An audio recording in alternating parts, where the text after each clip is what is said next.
आप सबको हैप्पी उत्तरायण। उत्तरायण माना आत्मा में, दक्षिणायन माना देह में। साइंटिस्ट बताते थे हमारे को कि जो देह में शरीर छोड़ता है दक्षिणायन में, जो आत्मा में शरीर छोड़ता है वो आत्मा में। सच्चाई तो आपको पता ही नहीं, दक्षिणायन क्या होता है, उत्तरायण क्या होता है। सच तो गुरु ने ही बता दिया। जो बोला ना कि साइंटिस्ट बिल्कुल सच्चे थे, जो उनको 5 दिन में ज्ञान लगा। मन की माया सबको ना चाहते हुए भी, मन की माया सबको अपनी अपनी हर एक अपने गुरु से अगर ये दूर है तो मन की माया की वजह से दूर है, अगर वो नजदीक है तो गुरु की वजह से नजदीक है। देखना हर एक अपने को चेक कर। जैसे कल परसों किसी ने सवाल पूछा था कि ऊंची नजर कौन सी है, हम बोलते ना ऊंची नजर। तो आज देखना सबकी नजर कहाँ होगी, ऊपर। किसी के ऊपर ध्यान नहीं जाएगा और सबकी नजर कहाँ होगी, ऊंची नजर। तो हमारे गुरु ने बता दिया था कि ऊंची नजर कौन सी है। अगर किसी का उस दिन भी थोड़ा इतना सा पढ़ा था कि हर गिरी हुई चीज उठाओ, पर किसी का ख्याल गिरा हुआ कभी मत उठाना। हर चीज गिरी हुई भले उठाओ, पर किसी का ख्याल नीचे गिरा हुआ नहीं उठाना। ऐसे बोलते हैं ना कि ऊंची नजर, तो गुरु ने हमारे को ऊंची नजर दी है। आज सबकी नजर पतंग के ऊपर होगी, सबकी नजर आसमान में होगी। तो क्या सब आत्मा की सैर करते हैं क्या सब उत्तरायण में आ गए क्या? पर सबसे ऊंची नजर उसकी है जो किसी के विकार नहीं थी, जो किसी के नहीं चाहते हो भी और वो नहीं थी। गुरु ने सच बताया है कि किसी के कभी विकार मत देखो, किसी के अवगुण नहीं देखो। परमात्मा अगर तुम किसी के एक विकार भी देखोगे तो तुम्हारे अंदर 4 विकार अलग से आ जाएगी। ट्रांसपेरेंट है, जैसी दृष्टि तैसी सृष्टि। तो गुरु ने हमें ये बता दिया है कि ऊंची नजर होती क्या है। ऊंची नजर है अपने आप को पहचानना।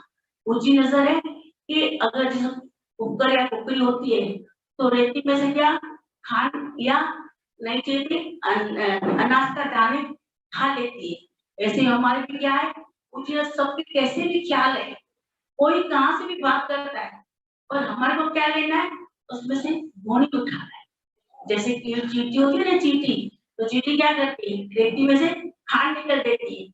जैसे अगर कौवा, अभी बता ना कि कौवा खाता क्या है, अंगारा खाता है, चूहे खाता है, मुर्दे चूहे खाता है। तो अगर अज्ञान में होते थे, माया में होते थे तो यही कार्य करते। पर आज हमें को गुरु मिला, ज्ञान मिला, तो हम अपने आप से पूछे तो अभी क्या करते हैं। हमारे को गुरु ने हंस बना दिया है, ऐसी चोंच में शक्ति दी है कि पानी छोड़ो और दूध पी लो। उत्तरायण माना पानी छोड़ दो और दूध पी लो। कोई कैसा भी वर्ताव करे उसमें प्लस प्लस प्लस प्लस लेते जाओ। कोई आराम में भी बोले ना, बोला गुरु ने बोला आराम में, हरी में जाके आराम करो। कोई बोले ना बदमाश, बोला भाई ये मास तो वैसे बद है। गुरु ने सच बता दिया है। सच किसी ने कभी किसी को हिम्मत ही नहीं थी कि हमारे को कोई सच बताए, पर गुरु ने सच सब में से खूबियां निकाल निकाल के हमको सच में असली प्रसाद, सच्चा प्रसाद खिलाया। तो बोलते ना प्रसाद कौन सा खाओ, भाई ये प्रसाद तो खा के जाओ, ये प्रसाद देते जाओ, पर गुरु ने सच्चा प्रसाद खा खिलाया। सत्य संतोष विचार जेको पुण्य जेको खाए जिसका हो उद्धार। अगर हम अपना उद्धार करेंगे तो सुखी रहेंगे, अगर नहीं करेंगे तो दुखी रहेंगे। आज भी ज्ञान तो सबके पास है, ऐसे कोई भी कह सकता कि मेरे पास ज्ञान नहीं है, सबके पास। साइंस खास बोलते थे सुनना सकना कोई नहीं, हर के अंदर लाल, पर मूर्ख कंठ खोले नहीं तब भी बयान लगा। हम अगर मूर्ख बनते हैं, अपने मूल गवा के बैठे तो हमारे जैसा मूर्ख कोई नहीं। गुरु ने हमारे को सचमुच में असली दौलत दी है। अभी बताया ना कि भक्ति, अभी जो सच्ची नजर बोला है हमारी ऊंची नजर है ही। गुरु ने ऊंची नजर दी है कि सबके खाली गुण देखो, गुण ग्राहक बन जा। पहले दिन से ऐसी बात बता रहा है, समझ में बड़े देर से आई, पर पहले दिन ही हमारे को बताया कि तू मान न मान तू है भगवान, तो समझते नहीं थे।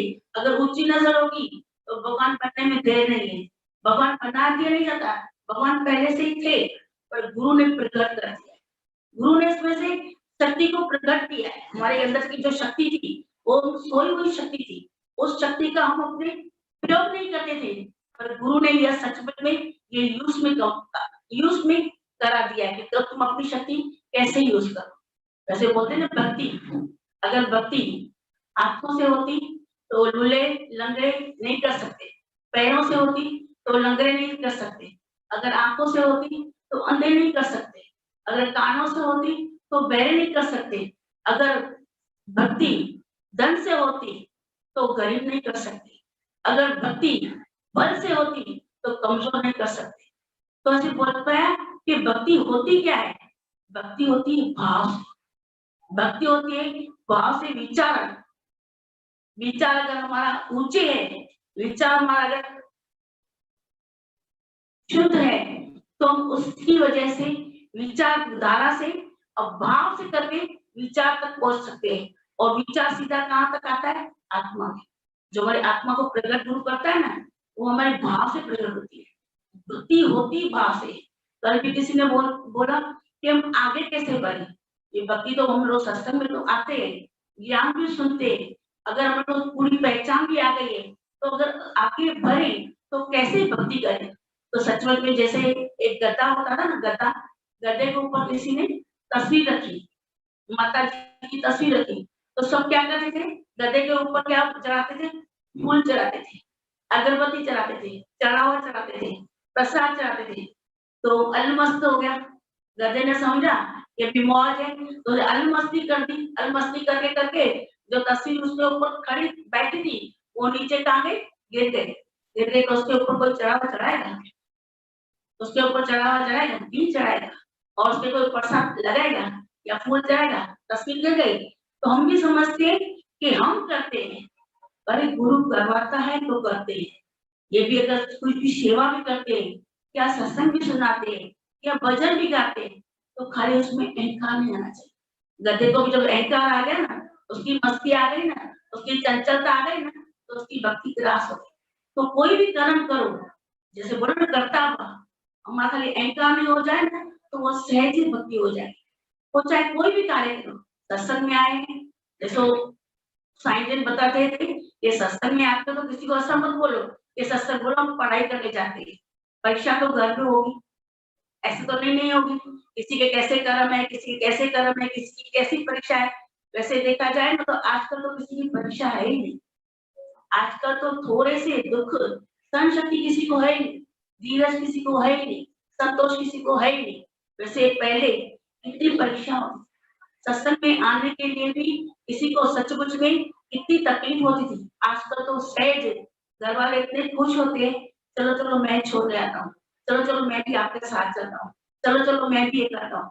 कितनी बड़ी अच्छी बात है कि हम भाग्यशाली है कि हमारे साथ साथ परिवार वाले भी आते थे। आगे पहले तो कोई परिवार वाला साथ देता ही नहीं था, तो भी उन्होंने प्राप्त कर लिया। कोई भी उनके साथ परिवार वाले कोई भी बंधा हुआ नहीं था, पर आज तो देखो पूरा परिवार सबके साथ बंधे हुए। फिर भी देखो हमने इतनी भक्ति की है जितनी हमें करनी चाहिए। जैसे बोला ना कि हम आगे कैसे बढ़े, सेवा करो, अहंकार है, सत्संग सुनाओ या सुनो, अहंकार नहीं करो, कोई भी कार्य करो, सेवा करो तो अहंकार नहीं करो, सहजे सहजे, जैसे जैसे रूटीन होता है ना, ऐसे समझो एक गुरु मेरे को करवाता है। अंदर से इतना निश्चय कर दो, ये शक्ति है ना जो भी कार्य कराती है वो अंदर वाली शक्ति कराती है। ये तो मुझे बोलता है, ये शरीर तो एक पुतला है, स्टैचू है, इसको शक्ति देने वाला प्रदान करने वाला वो आत्मा है और वो गुरु है जो आज हमको ये यहाँ भी बैठे हैं ना। वैसे देखा जाए ना कोई किसी की वैल्यू नहीं करता है, ये गुरु के मिलने के बाद सचमुच में इस माटी में इस महल में जब तक भी एक भी सांस है, तेरी प्रीत ना विसराऊं में यही होठों देखता। ये जो भी सत्संग में आते भी, ये भी उनकी दया दृष्टि है, उनकी रहमत है जो हमको सबको बुला के यहाँ पे बिठाया है। नहीं तो सचमुच में हम ऐसे नहीं है कि सुबह में उठ के इधर चले आए और हमारे को गुरु बुलाए। गुरु बुलाता है तो हम आते हैं, नहीं तो नहीं आ सकते। तो बोला सच्ची भक्ति जो करते ना, सेवा भी करो, सिमरनी भी करो, प्रेम भी करो, अगर ज्ञान सुनो या सुनाओ, और खाली इसमें अहंकार नहीं होना चाहिए। अहंकार करेंगे ना तो हमारी गधे जैसी हालत होगी। और गधे को कोई भी उसकी मान होगी, उसकी वैल्यू होगी। गधे की वैल्यू तब थी जब उसके ऊपर तस्वीर थी, नहीं तो कोई नहीं वैल्यू करता है। आज भी हमारी अगर वैल्यू है तो सतगुरु की वजह से, गुरु की वजह से ये सब संतों का प्यार मिलता है। अगर हम यहाँ पे सचमुच में नहीं आते तो कभी दुनिया वाले भी नहीं पूछते। गृहस्थी में जाके देखो सबकी कैसी हालत है, सबका अनुभव जाके देख करो कि कैसी कैसी किसकी कैसी दशा है। हम फिर भी गुरु के इतने लाडले हैं, गुरु के इतने प्यारे हैं, जो गुरु ने हमारे को सचमुच में कभी कोई दुख तकलीफ दी नहीं है। तो जो भी बात आती है सूली में से काटा करती है।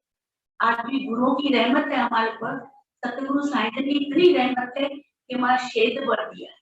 जो शेद होता है ना, जैसे बोलते हैं ना माया में अणुपूरत है, वैसे देखा जाए ना माया में अणुपूरत है।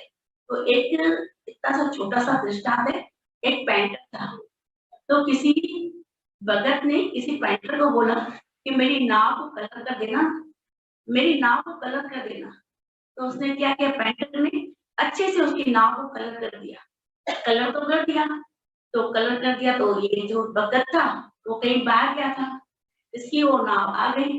नाव आ गई तो उसके बच्चे ना सैर करने के लिए उसकी नाव को लेके गए। ठीक है, उसकी नाव तो कहीं सैर करने के लिए। तो जब भगत अपने घर आया तो उसकी स्त्री ने बोला कि बच्चे तो ये नाव तो पेंटर रख के गया है, उसमें लाल कलर इतनी अच्छी करके गया है, देखने जैसी है, पर बच्चे ने उसको सैर करने के लिए लेके गए। तो पेंटर ने तो उसको क्या किया था, पैसे तो दे दिए थे, ठीक है उसको। तो जब वो उसकी नाव है ना गई ना, तो बहुत उसको ऐसा हुआ कि नाव कैसे लेके गए बच्चे। तो जल्दी दौड़ दौड़ के वो समुद्र के पास गया, देखा तो बच्चे अच्छे से नाव में से बाहर निकले। भगवान का इतना शुक्र मनाया, इतना शुक्र मनाया कि क्या कहूँ। तो देखा तो उसमें नाव में शेद था, नाव में शेद था। तो बोला अगर ये शेद भरा किसने, तो सीधा उसके दूसरे दिन पेंटर के पास गया। पेंटर के पास बहुत सारी रकम लेके और उसको पेंटर के पास इनाम के रूप में दिया, ये आपकी अमानत है। तो बोला आपके पैसे तो मेरे पास पहुंच गए हैं, ये किसकी ये रकम है। तो बोला ये मेरे जो नाव की ये पैसे, नाव के पैसे। तो बोला नाव के पैसे मेरे पास आ गए। बोला तुम समझ नहीं सकते हो, जो मैं पैसे आपको देता हूँ वो आप समझ नहीं सकोगे। चलो मैं ठीक खुलकर बताता हूँ।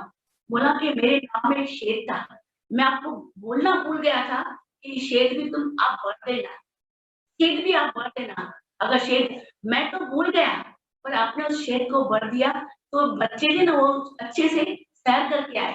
अगर वो शेर नहीं भरा होता तो आज मेरे जो बच्चे हैं, दो बेटे, वो कब के डूब जाते। इसकी वजह से मैं राशि जो रकम है आपके पास, ये इनाम के तरीके से, अगर मैं पूरी जिंदगी का पूरे पैसे भी अगर आपको दे सकूं तो नहीं अदा कर सकता। इतना शुक्राना करता हूँ, बहुत शुक्राना करता हूँ जो आपने मेरे बच्चों को जान बख्शी है। तो बोला इसमें कौन सी बात है, कौन सी बड़ी बात है, मैंने देखा और शेद भर दिया। वैसे हमारे जीवन में भी जो शेद भरने के लिए आए सतगुरु, जो हमारी अन्नपूर्णा है, वो तिरपत करने आए हैं, उनके लिए तो जितना भी शुक्राना करे, अनंत अनंत शुक्राना करे तो भी बहुत कम है। जैसे सच्ची उत्तरायण बोलते हैं ना, सच्ची उत्तरायण आज भी हमारे को आत्मा का रोज निश्चय करने वाला एक गुरु है। बाकी तो जीवन में ऐसा कोई नहीं मिला कि हमारे को इतना निश्चय कराए। सबने बोला जवाबदारी सच ये सही है, ये जिम्मेदारी तुम्हारी है, तुम्हारा कर्तव्य है, तुम्हारी ये बात जरूरी है। किसी ने भी ऐसा नहीं बोला था कि जरूर में जरूरी क्या है, अपने आप को पहचान। ये सच्चा गुरु मिला है तभी पता चला है कि सच में अपने आप को पहचाना बड़े बड़ा लक्ष्य। जो हमारा लक्ष्य है ना, मनुष्य जीवन का लक्ष्य यही है कि अपने आप को पहचाना। अगर हमने अपने आप को पहचाना नहीं है ना, तो दुनिया का बड़े में बड़ा भी कार्य कर लिया तो कुछ नहीं कर लिया। जैसे एक दफे क्या हुआ, गीता भगवान की वाणी में आता है कि गीता भगवान ने एक दफे क्या बोला, गीता भगवान किसी ने बोला कि भाई मेरा ना इससे इससे बहुत पहुंच है, भाई प्राइम मिनिस्टर से इतनी बड़ी पहुंच है, मेरी जज के पास बड़ी पहुंच है, मेरे इसके पास बड़ी पहुंच है। बोला ठीक है, तुम्हारी इतनी बड़ी पहुंच है, यहाँ भी पहुंच है, तो खाली गीता भगवान ने बोला कहाँ तक पहुंचे? बोला मेरी जज के पास इतनी पहुंच है, जो कोई फांसी पर भी चढ़ता है ना, तो मैं फांसी से उसको उतार के लेता हूँ, इतनी बड़ी पहुंच है। तो गीता भगवान ने क्या बोला, हमारे तो निराकार तक पहुंचे, निराकार तक पहुंचे, जो भी कार्य करेंगे तो परमात्मा से हमारा इतना मिला चला है कि भगवान से हम बातें करते हैं। तो बोला ऐसा, तो बोला ऐसा कोई दर है तुम्हारे ऐसे घर पे, भले हम बंगला बनाते हैं, जैसे भी कितनी बड़े बात की चीजें रखते बंगले के अंदर सबको दिखाने के लिए, ये देखो मेरा फॉरेन से आया, ये देखो हमारा लंदन से आया, ये देखो मेरे अफ्रीका से आया। बोला ऐसी दरी बनाइए जहां से मौत नहीं आए। ऐसी किसी ने दरी बनाई है? नहीं बनाई है। वो हमारे को जितने मौत न मारे, वो दर किथिया, वो दर किथिया, वो दर किथिया, वो दर किथिया। गुरु ने पहले से इतना सरल से बताया, मौत कुछ है नहीं, खाली एक सांस, खाली हवा आनी बंद हो जाती है, उसको बोलते हैं मौत। ये पांच तत्व मिल जाते हैं, अग्नि, जल, वायु, पृथ्वी। कितना सच बोल के और सरल कर दिया है, हम समझते ही नहीं कि क्या सरल है क्या सत्य है। आज समझ में आता है कि गुरु ने सब जहां बोलते हैं ना, मौत मौत मौत, ये मौत इतना सरल कर दिया है, कुछ है थोड़ी मौत, खाली हवा बाहर निकल गई, फिर हवा नहीं गई, बस सांस एक सांस की, और तो कुछ है ही नहीं मौत। सचमुच में गुरु के बहुत शुक्राने हैं, साईं के इतने शुक्राने हैं कि आज हमको सचमुच में उनकी ज्ञान की वजह से हम पढ़ रहे हैं। अगर उनके ज्ञान नहीं होता ना, तो हम दिखाई नहीं। और सब संतों का प्यार है, सब टीचर्स का भी प्यार है, इसकी वजह से हम आज दिखने आते हैं। नहीं तो सचमुच में कहीं भी देखो, कहीं भी जिसने भी परिवार में पूरी जीवन दी है, परिवार में जितना भी कुछ दिया है, कुछ नहीं मिला है। यहाँ तो कुछ देते भी नहीं, सब गुरु ने दे दिया है, तन मन धन गुरु ने दिया है। सचमुच में उनकी बहुत बहुत शुक्राना। Thank you.